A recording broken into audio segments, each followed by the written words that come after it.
आज मनोज जरांगेंनी अशी विनंती केली की अभ्यासकांनो अंतरावरील या आपल्याला चर्चा करायची।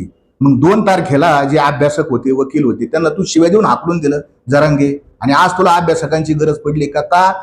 कारण मनोज जरांगेला आरक्षणातलं काहीच कळत नाही।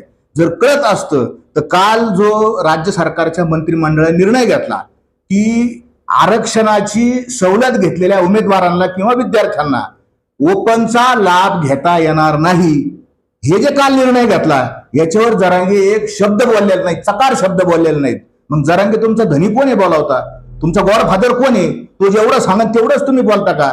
2 समाजात भांडणं लावायचे, जाती जातीत भांडणं लावायचे, एवढाच धंदा तुमचा आहे का? तुम्हाला आरक्षणातला काहीही कळत नाही। आणि आज तुम्हाला अभ्यासक आठवले का? आमच्यासारखे कोर्टात पिटिशन करणारे मनोज जरांगे एकदाही मुंबईच्या हायकोर्टात गेला नाही, बॉम्बे हायकोर्टात एवढ्या केसेस दाखल आहेत, एकदाही गेला नाही। फक्त रस्त्यावर जायचं, प्रेसमध्ये भाषण करायचं। आज पत्रकार परिषद होती, पत्रकार परिषदेला लोक बोलायची काय गरज आहे? सन्मान्य पत्रकार बांधव बोलायचे, जे काय बोलायचं ते बोलायचं। लोक या 16 तारखेला या या या, अरे कशाला या? मागच्या 23 डिसेंबरच्या कार्यक्रमात, 23 डिसेंबर 2023च्या कार्यक्रमात 2 तरुण याचा प्रवासात गेलेले आहेत, काही कारण नाही, नुसतं लोकांना गोळा करायचं आणि माझ्या मागे एवढी जनता आहे, माझ्या मागे एवढे लोक येतं आणि हे दाखवायचे आणि वरून मंत्रालयातून फायदे घ्यायचं, हाच काम जरांगे करतोय।